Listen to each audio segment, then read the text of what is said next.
Good afternoon, everyone. Thank you for coming to our session on selling to China using Hong Kong as a launch pad. My name's Elizabeth Thomson. I'm a Canadian, but I've lived in Hong Kong since 1977, and I've been very active in helping Canadian, US, and European companies come into Hong Kong, use Hong Kong as a gateway to doing business internationally and in China. When I first went to Hong Kong in 1977, I did the classic. I went on a vacation and really never came back. But when I got there, the business model certainly wasn't about selling to China. I remember meeting some very interesting people, mostly from Montreal actually, who were buying from China. They certainly weren't selling anything to China, and they were mostly all in the garment business. So the model then was that you would have an agent in Hong Kong, and you would have the agent buy from a factory in China, and of course you would use a letter of credit. So it was very common to use back-to-back letters of credit, but none of us even thought about selling anything to China. I remember going to China in 1978 and thinking how little there was in the shops, how little there was everywhere, but really no one was thinking about that. By the time that we got up to 1997, Canadian companies were being told to go direct, to ignore Hong Kong, and to go direct into China, bypass Hong Kong. So what would happen is my phone would ring off the hook, and someone would say, I'm up in Shanghai, and I was told by somebody in Canada that I should set up some type of structure in Shanghai. And now I have a problem. Nothing works. I can't get any money out of the country. I can't do this. I can't do that. What did I do wrong? Well, my answer to that was always very good legal advice. You made a key mistake. You forgot about Hong Kong. You need to get back here. We need to reorganize this, which was a costly venture. So today in 2015, things have changed dramatically from 1977. And we have a tremendous panel today that is going to talk to all of us on basically a couple of themes. How have they been successful in Asia? How have they used Hong Kong? And what are they selling in this part of the world? We're going to hear about household goods, food, wine, creative services. Food is an important export from Canada to Hong Kong, and the Canadian Trade Commissioners in Hong Kong gave me a list of all the kinds of food that Canada is currently exporting and the different kinds of wine, and it was quite an amazing list. The other topic that we're going to cover is why has Hong Kong been important to these businesses? And finally, what business support services are available to you so that you can sell to China through Hong Kong and indeed to the rest of the world and not have all your profit dollars taken up in taxes. I'd just like to remind us that in Hong Kong, 98% of the companies are SMEs. So this is not a discussion about multinational companies. This is a down-to-earth discussion about how you can expand your business in and through Hong Kong. And, you know, if we've seen even now in Hong Kong co-working spaces where people are creating businesses just from a laptop. So it's really very interesting. Our first speaker is Les Mandelbaum from Umbra. I'm sure you've all heard of Umbra. In fact, until I started talking to Les, I thought it was an Italian company, so I think that's pretty good branding. Les actually started Umbra in 1980 with a friend of his. Les has a passion for music and had a previous business that was making parts for road cases for rock musicians. He Umbra is in houseware accessories, design, and manufacture. And in Hong Kong, for those of us who are from there, the Umbra products are sold in Homeless on Guff Street. In '83, he started sales to Japan, but the key point was in 1985, Les did a 3-week trip to China. Those were very early days. I remember some of my clients coming with an extra suitcase that was filled with food to go into China. And in 1995, Umbra set up a Hong Kong office as their regional Asian office, and thereafter a factory in Shenzhen. In 2003, they set up their sourcing and design office. In 2010, their China warehouse. And in 2013, a mere 2 years ago, their Shanghai sales office. So I'd like to invite Les to come forward and tell us his story. Thank you, Elizabeth, for having me, and thank you all for attending this. I think we all have something interesting to share. As far as being prepared to sell to China, if you managed to get lunch today, I think that was good training for how to do business in China. So you all look fed, so I think you're well prepared. You know, I'm not happy about getting older, but I am happy about being around to see some of the things that I saw. It was great being a teenager in Toronto in the 60s. I feel fortunate about that, and we won't go there. But being in China starting in the mid-'80s, and what I have seen there used to take centuries to see. You would have to live forever or be able to be in a time capsule. And those of you, we had speakers this morning that has witnessed that. It's amazing and transformational. That trip in 1985, I managed to survive without a suitcase of food. It was fried rice and beer, and I did okay. But I remember where our offices are in Shenzhen, and any who have been there recently, back in 1985, there was one tall building. It was basically known as a fishing village.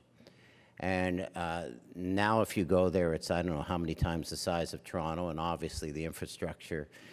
I remember one time I was there, they were talking, in Toronto, Mel Lastman was the mayor, who was talking about building the Shepherd subway. And in the time that they started talking about it and building 3 stops that went nowhere, Shenzhen had built a massive modern subway system. So that's sort of what you see in China. And I know there's a lot of China bashing and criticism, but what country or what government or what even charitable agency has brought how many, 400 million, maybe more people from subsistence poverty and farming to being consumers within the past 15 to 20 years? And we talked about the rate of adding a 25 million, basically the population of Canada, to that figure every year. Basically, peacefully, which is amazing. I don't think in the history of mankind anybody's seen that, and I saw that, and that's amazing to see. So the message here is the way we're able to enter the market and take advantage of this huge opportunity is using Hong Kong as a platform, and we learned that pretty early on. And part of it is being here in Toronto and having such a strong connection with Hong Kong, with staff that I already had in the office that was from there, that could speak the language, that knew their way around.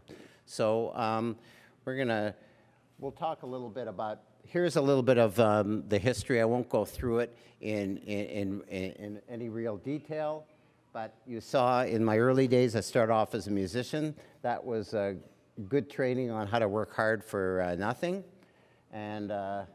and manage a lot of crazy creative types that I didn't think I'd be using later in years.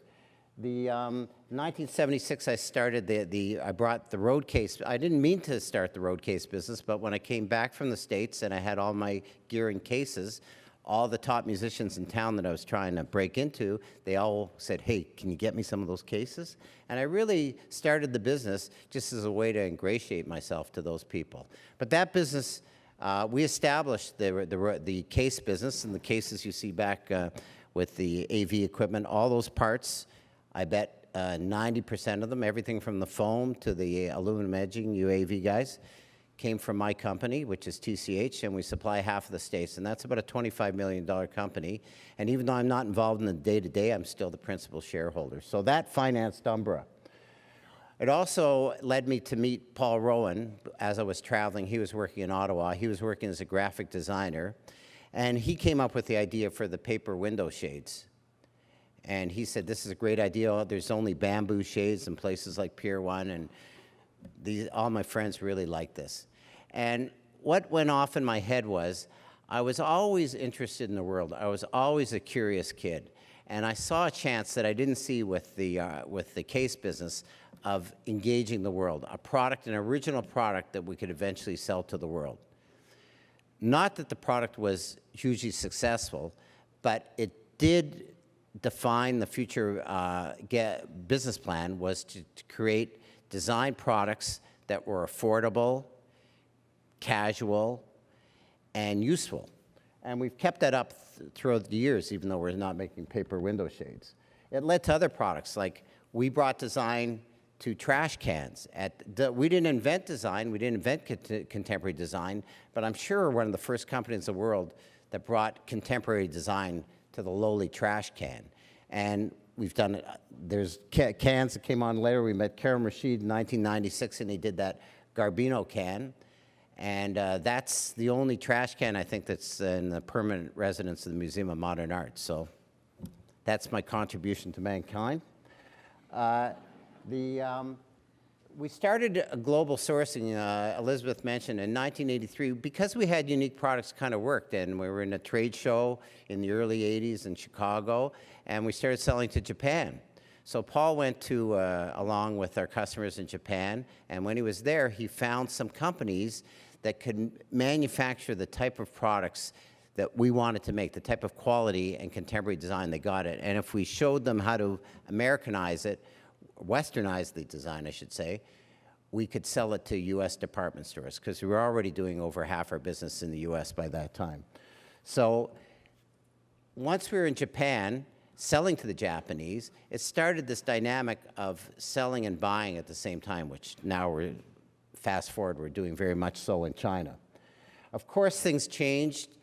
The yen went up. We moved to Taiwan. Taiwan got too expensive, we moved to Thailand. We did the normal dance all throughout Asia, Malaysia, everywhere, India. But it was very clear to me that China was going to win the manufacturing game in the world. It was very evident. At that point in the early 80s, they were making very much commodity merchandise, and they were taking over the T-shirt and jeans business. In our business, not so much so, just the commodity, the lower end of the business. But I still set out to explore. And frankly, it was that 1985 trip was a complete failure. But I realized that there was a way to approach China and get them to make, that China was going to win the manufacturing game, but we couldn't do it long distance. And at that time, we already had a design team, and there was quite a few Asians in there, and there was one guy, Henry Wong, who was born in Taiwan. I said, Henry, do you speak Mandarin? He says, yeah, I can speak Mandarin. I said, you feel like moving to Hong Kong? I'll check it out. So this is more than 15 years ago. Henry's still in Hong Kong, and he has a family. And every year or a couple of times a year, I talk to Henry. I say, how's it going? He says, I was just worried after the first few years that you asked me to move back and I'd have to quit the company. So obviously, Hong Kong has worked for us very well, and for Henry. Henry's the head of our design department. He helped us teach the Chinese factories how to make our goods. And I realized early on that that kind of backfired. And one of my salespeople said, there's some stuff looking really similar to the things we're selling to Target that's being sold to Pottery Barn or whoever it was. And sure enough, we did an investigation. And when we weren't looking, the factory that we taught to make our goods was selling it to our customers. So I realized early on that joint ventures, and it wasn't working that well with people like General Motors. It wasn't going to work so well for us. So again, in the early 90s, China in their wisdom, and China's very adaptable to business. And working from Hong Kong, Henry in Hong Kong, and we set up our business and our legal entity in Hong Kong. We were able to set up one of the first WOFIs, wholly owned foreign enterprise, and we set up our own assembly factory, which we still have outside of called Ambo, outside of Shenzhen. And that was a real key for us in terms of controlling production and quality and security in China. Of course, we used many other contractor factories, but having that is a real ace. And fast forward to a few years ago, able to warehouse goods and sell throughout Asia from China is key. So, but the fact is that Hong Kong still is, we feel much better tax-wise, financially, legally, to have our legal entity centered in Hong Kong. And for many years, that was where our main offices were. And still, some of our people reside there. And we still have our Asian director, who went to school here, typical. She went to school in Montreal, and she moved back to China, and she's our Asian director. She just told me, oh, I got great news. I've got my Hong Kong permits for my car, and and now I had getting my residency, getting a Hong Kong apartment. So even it's working both ways.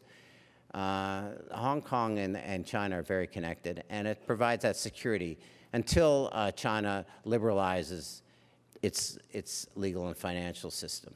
So that's basically the story. You can see some of the other products we created along the way and some of the other things we've done. I'm going to run through these are some of the other products that we've done over the years. They follow the same example of casual, affordable design. We just went into all the various home categories that our customers buy. The fact that we do original design even to this day, that we reinvent things that picture frames that almost became a commodity. This is one of our designers, actually Korean, Sung Wook's design. This is our design team. We attract design from all over the world to Canada, which is quite unusual. I'm very proud of that, instead of the usual opposite way it happens. As I said, that picture frame design was from a Korean, Sung Wook, who, I don't see him in this picture. Our design director, that's Matt Carr with the glasses, and Alan is one of our senior designers. This is our weekly stand-up design meeting where we review all the recent designs. This is Paul, the guy that on the bottom picture on the left that I started the business with. Now he's spending a lot of his time with students all over the world doing design competitions. Just last week, he was in Bogota, Medellin, Colombia, partnering with one of our customers in a design school. So this is important for us. You see all the other schools that we're with. The fact that we're got a global infrastructure, we set up in Europe before we did China, outside of Amsterdam, and we're selling all over the world. This is opposite. I'm very proud that we could do this from Canada, which has sort of the reputation of being a branch plant, that we could actually foster design. Even though we had to move our manufacturing overseas, we're still able to maintain ourselves as a private Canadian company. The fact that we can ownership, as much as you can own something in China, we do own our facilities. Maybe we don't own the ground, maybe it's a 50-year lease, but China pretty much well allows us to operate as an owner, as through our Hong Kong office as well. And actually our Hong Kong office financed our European operation and owns our European operation. So Hong Kong allowed us to really, that slight difference in tax, which turned out to be huge, allowed us to be a self-financing company, which we should talk about maybe a little later, okay? Thank you for that applause. Okay. Again, this is our warehouse in China. It looks much like every other warehouse. What's different about our company is that we sell all of our, so many different types of retailers. We sell from mass to class, we say from independents to private label for Walmart. And actually, Paula Burt, raise your hand, has been with me for 33 years. She's our head of sales, and somehow has put up with me for 33 years, one of the few. So you should talk to her about that after, how to sell to China, because she's figured it out. We use our store at Queen and John as sort of a lab. You can visit it. Our designers are there. They like working downtown at least 1 week out of 4, being close to their home. It's also, we use it as a model and template for the good merchandising practices, and these are some of the customers that we see on a regular basis. I travel. I was just in Europe. I was South America this year, and annually this will be my 40th trip to China coming up, and probably about my 45th to Hong Kong. And that's what we stand for. So that's my story. So thank you very much. I hope I didn't go over time. Good afternoon. It's been an excellent turnout. I'm very impressed with the HKTDC platform. And I'm just going to mention a few things which will relate more to the SME when we talk about SME. A lot of the people that give their experience, I seem to think that they're from medium and large size enterprises. Our company only has 22 employees, so it's from the small perspective.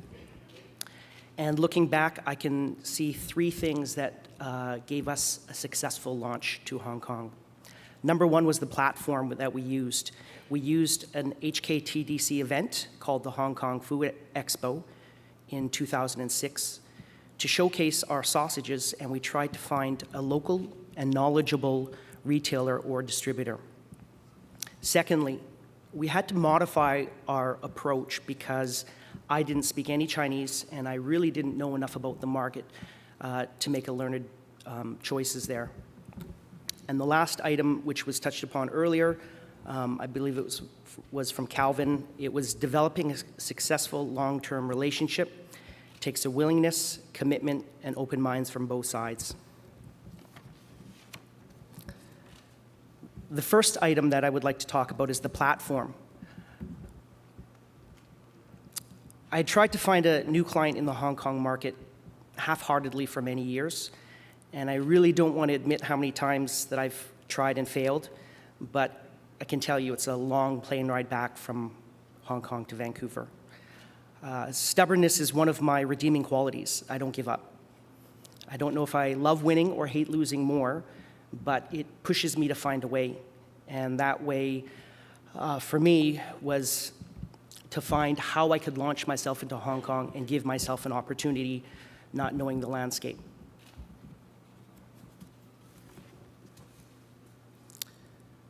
Like many Chinese small businesses, I like things cheap. I like a good deal.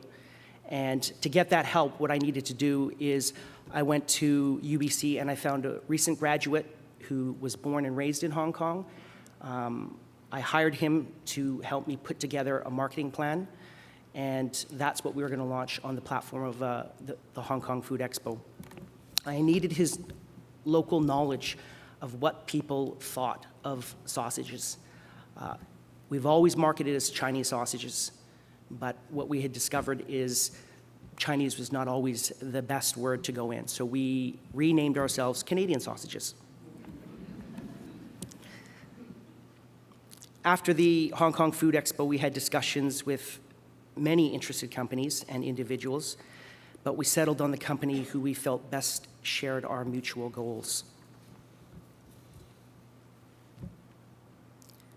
Developing this relationship did take a willingness and commitment, and I may sound a little bit like a marriage counselor, but it's about relationships, and for us to move forward, we both had to be committed.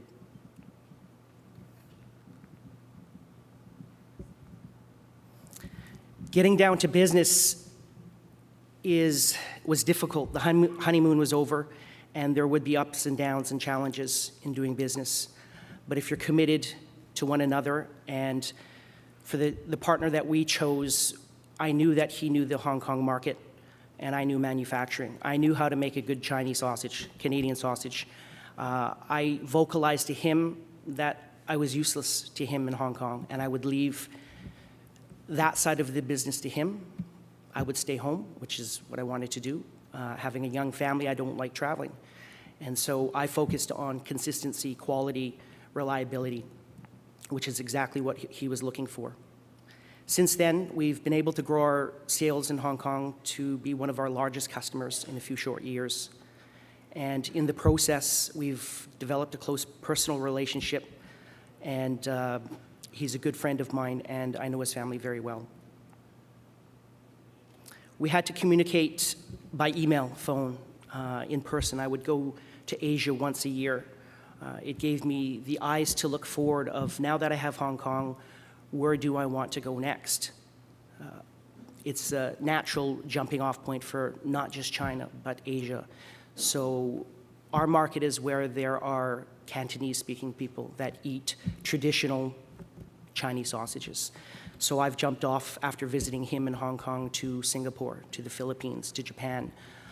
I can't say that I've been successful in those ventures, but I'm determined to keep trying.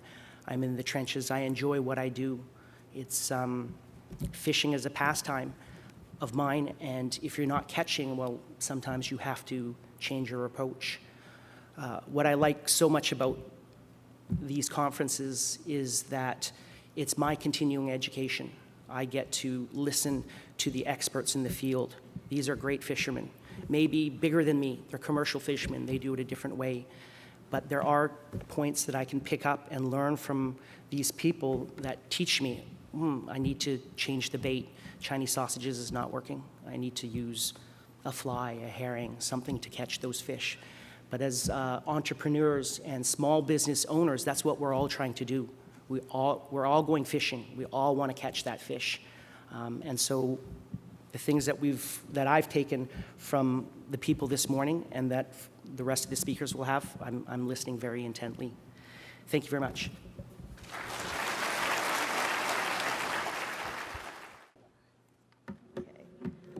Good afternoon. It's a great pleasure to be speaking in front of this audience. Icicle, the Chinese name is 冰雪,冰雪, and in Chinese it goes with a saying that is as clear as icicle. So it's about clarity. So my brand, Icicle, is different from Les's and Rod's. I don't sell products, but we sell services that support brands that sell products. So a quick introduction of myself already. I'm CEO of Icicle Group, and I have been servicing brands personally for over 12 years now. So let me set up a little background to my presentation. So this is a typical Chinese shopping street.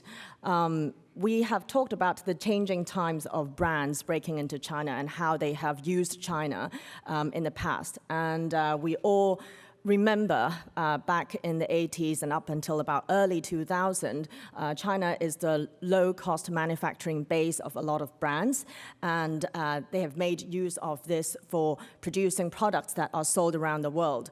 And in the past decade, because of the explosive growth of the consumer market, brands looked at China, Hong Kong, and entire Asia in a very different light, more for selling than buying.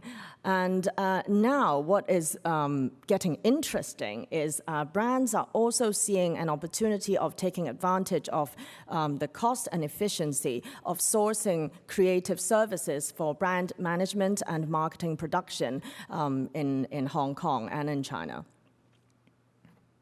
So what's in it for brands with the rise of Hong Kong in creative production? So I will highlight a few key industry dynamics of the world of brands. So number one, Asia is the biggest and the fastest growing share of the pie of consumerism. So if you are looking to break outside of your local market, you cannot ignore Asia. And if you want to become a global player, Asia has to be part of your map. Secondly, brands that have tried to break into Asia or China, they have realized that they need to customize their strategy, localize their product and offer, and their messages to consumers in order to get any success. And brands, big and small, are going global. So we've heard from Rod, Wing Wing is also going global. You call yourself small, but it's a brand that people are aware.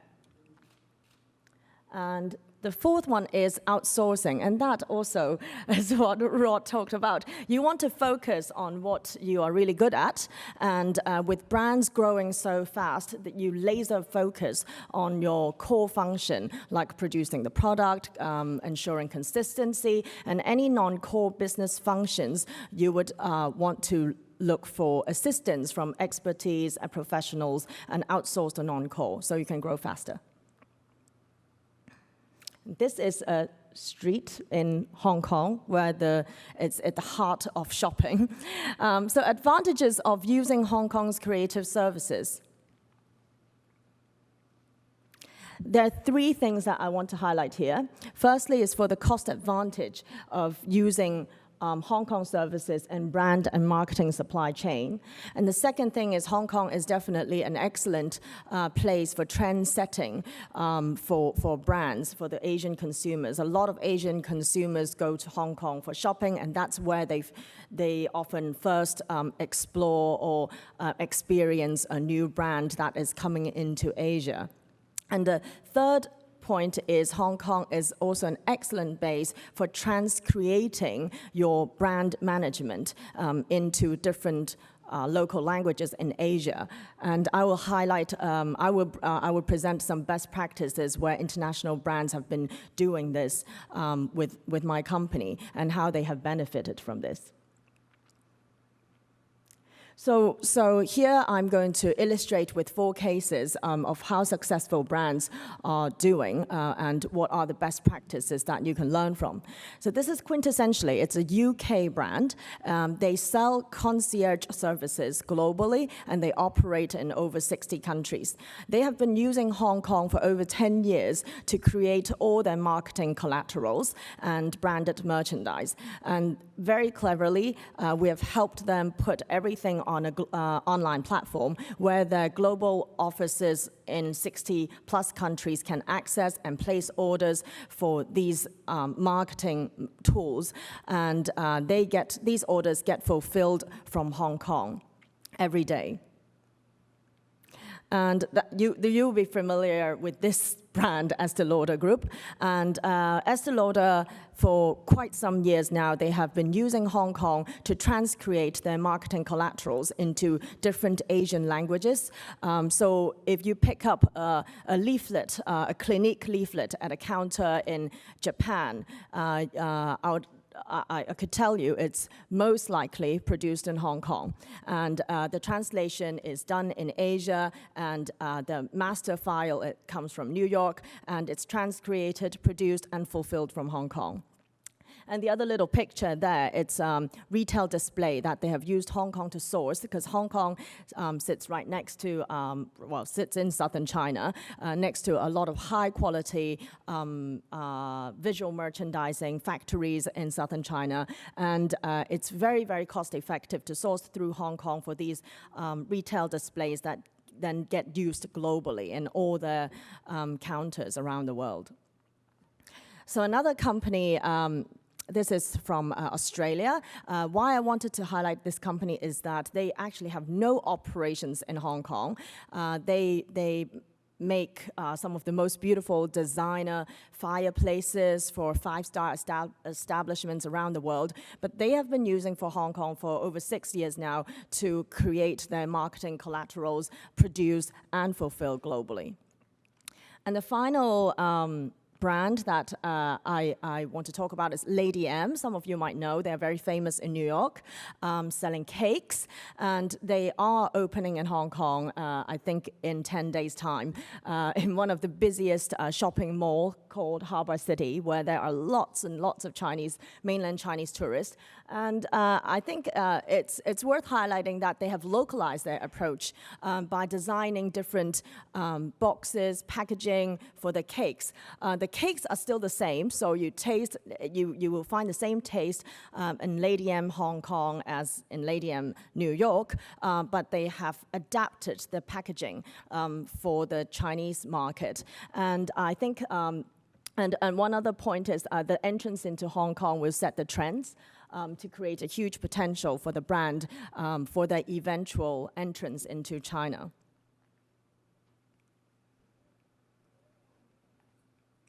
So why Hong Kong Creative Services can deliver very unique cost and service advantage?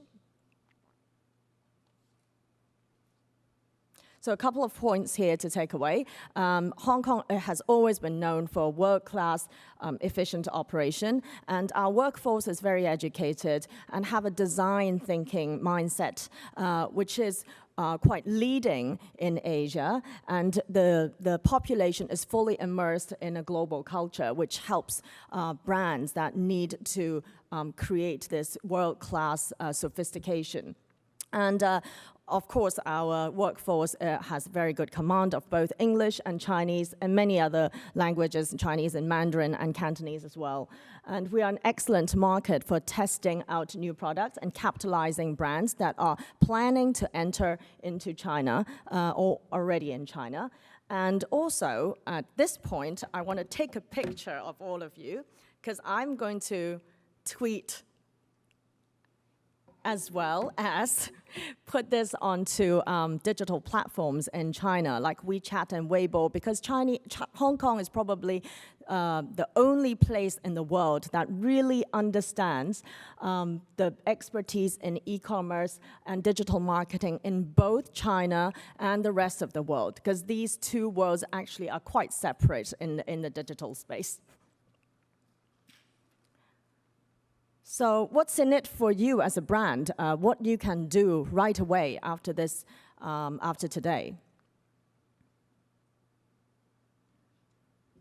So you can expand into Asia or China through Hong Kong. Find a partner, find a good partner, set up a JV or franchise or licensing. Or if you are not ready yet, you can still source through Hong Kong for your manufacturing of your creative production. And also you can engage a creative service company in Hong Kong for your cross-media creative production. This can help you scale your creative production globally and for your brand to be managed for your operations around the world. And finally, use Hong Kong as a hub spot for your brand to expand, not only for B2C, which I have highlighted, but also for B2B and e-commerce. I think that's it. And finally, I want to show you this beautiful view, because if you come to Hong Kong, not only can you expand your business, it's a beautiful and a great lifestyle. Thank you.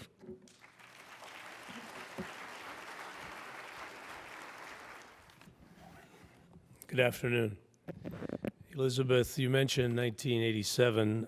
I, like Les and Rob, would classify it as a failure on our first trip to Hong Kong. It seems like to be a theme. So if any of you are thinking of going over and becoming an instant success, forget it. It takes a lot of work, and it starts by being present in the marketplace. I had an occasion in 1991 to win the Grand Prix d'Honneur in Bordeaux, France, with our ice wine. The 87 trip was with the provincial government of Ontario and a chef from Canada, and we presented table wines from Niagara. Not a good idea. We weren't doing that well in Ontario, never mind going to take it to Hong Kong, but I thought maybe Hong Kong would get the idea. When we won the award in France, it was like being blessed by the Pope, if you're Italian, to be blessed by the French in the wine. And the Japanese, who happened to be buying up a lot of the world at the time, Rockefeller Center and Pebble Beach, took it up, and I noticed that in Niagara Falls, where we were located, there were a lot of them coming to buy the ice wine.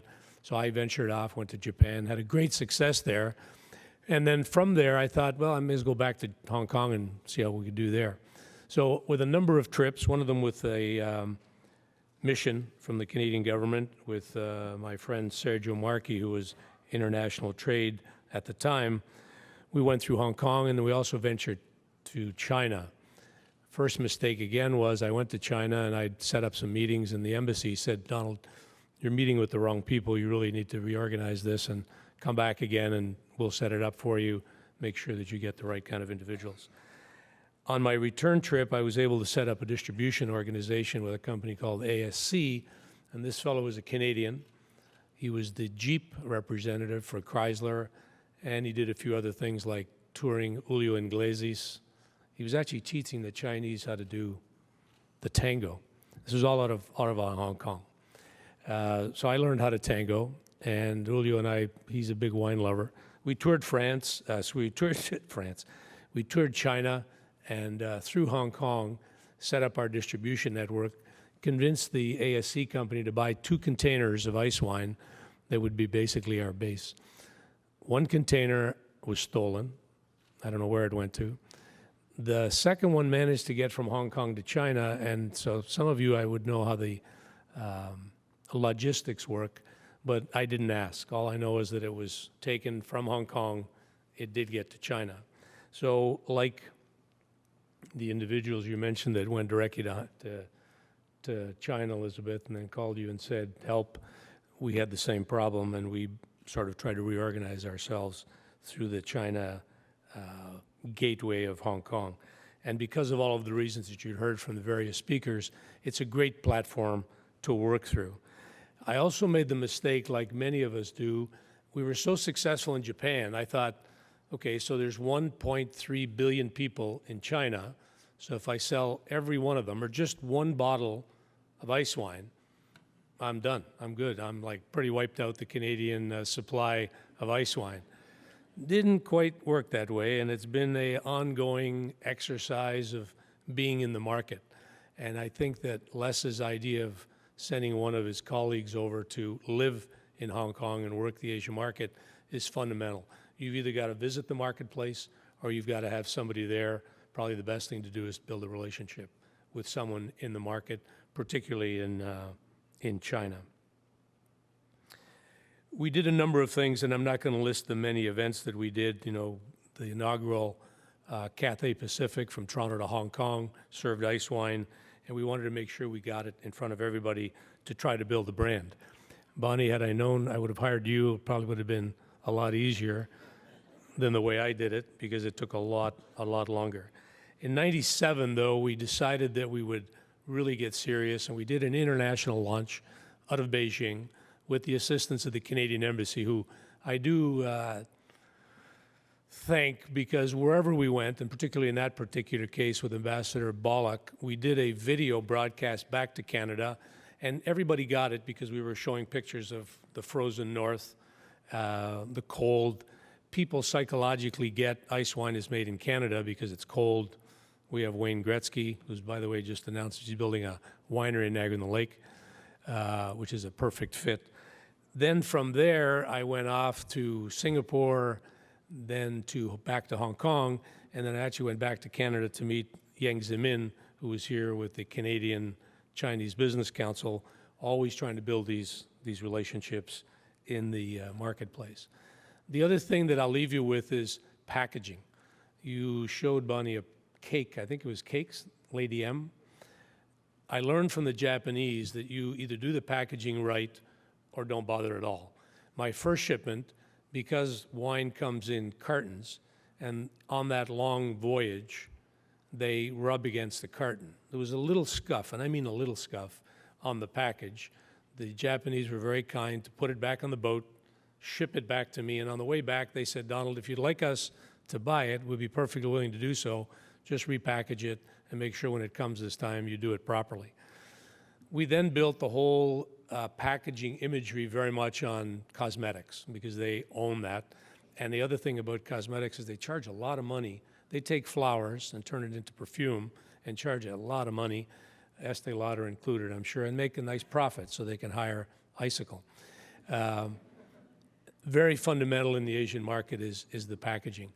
So we very much modeled ourselves on that, and including the profit, because we like to take a little profit, even though it's a very, very high-risk business with ice wine, because we don't get to pick it every year, and we have to sit around and wait for Mother Nature to freeze the grapes at -10. A rather unorthodox way of making wine, but a very successful one. So packaging probably is the other thing I'll leave you with as a significant message that is very, very important.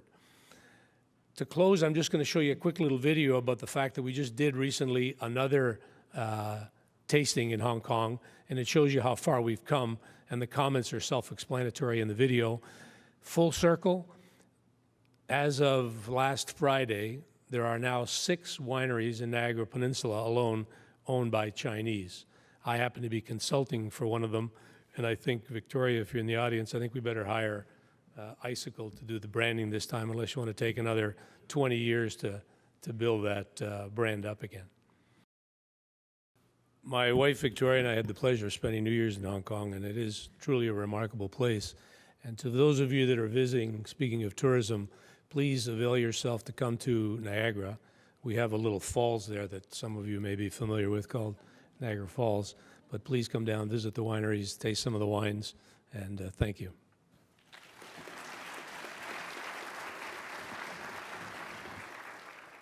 Good afternoon, ladies and gentlemen. Elizabeth, thank you very much for your kind introduction. I'm delighted to be here this afternoon, and I'd like to do is to complement some of the exchanges from our expert panelists here today. These are very good practitioners of businesses that have really set up and used Hong Kong. What I'm going to give you in the next 5 or 10 minutes or so is to share with you what Hong Kong is all about for a lot of other businesses and what we can see for the future in terms of opportunities. So when we look at Hong Kong, Hong Kong is many things for many people. It is a global financial center. It is an ideal place to transform ideas to commercialization. It is also a place for supply chain logistics management, as well as for testing, certification, as well as a place for a gourmet paradise and a shopping paradise. In combination to all that, one of the reasons why Hong Kong is very successful, we go back to sort of marketing 101, where location, location, location is very important. Now, if we look at Hong Kong's position, we are right in the center where we're surrounded by many cities in Asia. Within 5 hours flight, you can reach half of the world's population. 3.5 billion people live within 5 hours flight from Hong Kong. And this is very important. And when you're looking at China, you don't have to go very far, because right north of Hong Kong is a place called Pearl River Delta, just north of Hong Kong, meaning Shenzhen, Dongguan, and Guangzhou. It's a catchment area of 65 million people, the size of France. And again, this is very important because in the last 35 years, it's grown to 15% growth on average.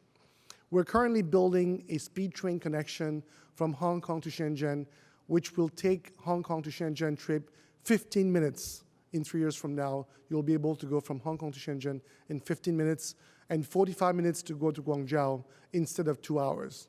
We're also building a 29.6 kilometer bridge to Macau and Zhuhai. It will take you 25 minutes to cross. If you had to drive today from Zhuhai or Macau all the way to Hong Kong through Shenzhen, it will take you 3.5 hours. But the bridge will cut the transport to basically 25 minutes. Now, one of the very important reasons, as we all heard, is the tax proposition.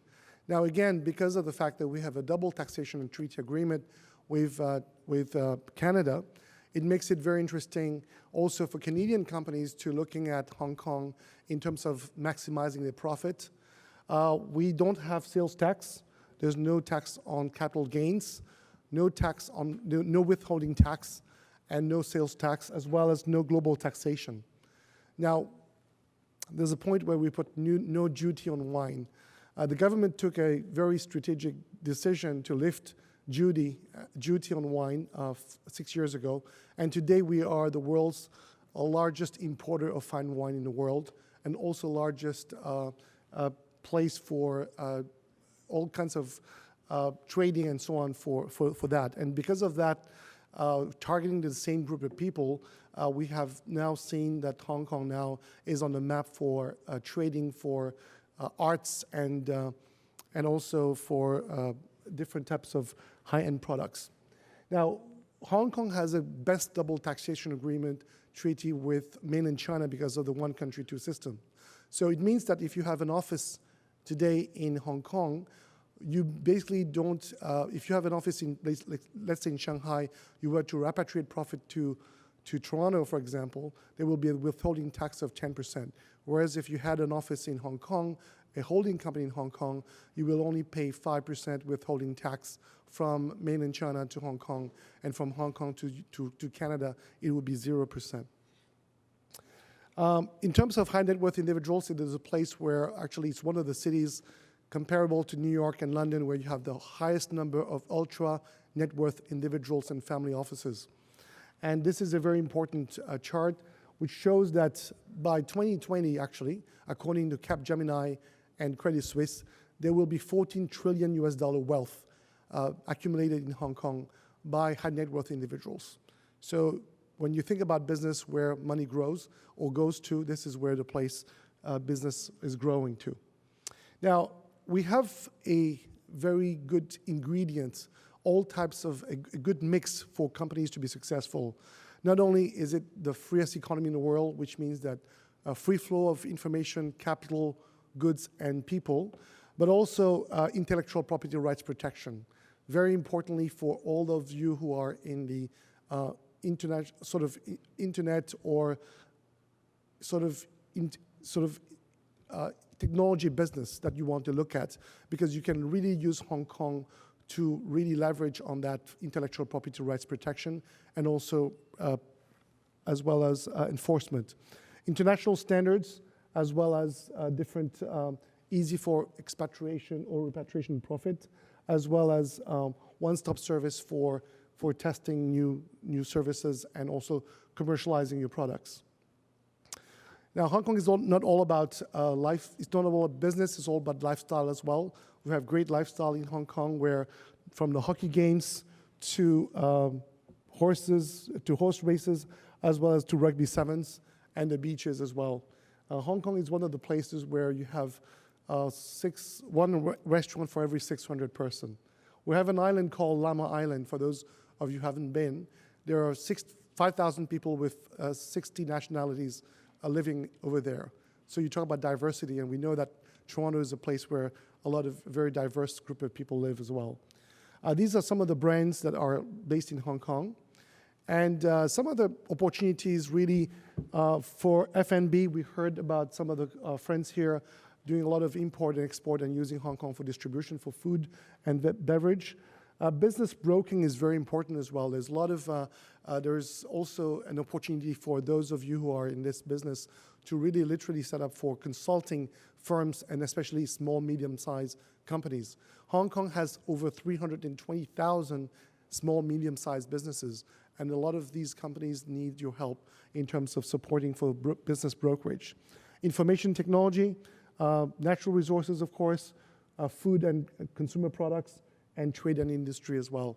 So very diversified economy where there are a lot of, where Canadians, companies can really excel over there. And just one last word about Invest Hong Kong is that we're a government department.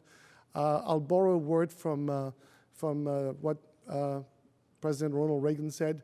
We're the government and we're here to help. And actually, we are really here to help.